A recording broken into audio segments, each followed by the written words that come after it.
This is Brandon Kyle with your tips and tricks on winter weather driving. Accelerate and decelerate slowly. Applying the gas slowly to accelerate is the best method for regaining traction. Do not use cruise control when driving on any slippery surface.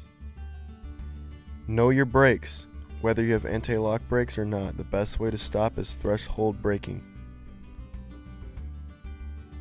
Watch weather reports prior to a long-distance drive or before driving in isolated areas.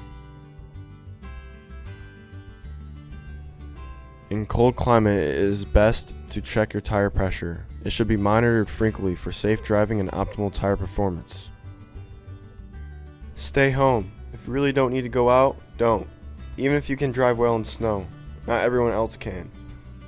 For more information, visit exchange.aaa.com. Also visit www.tirebuyer.com.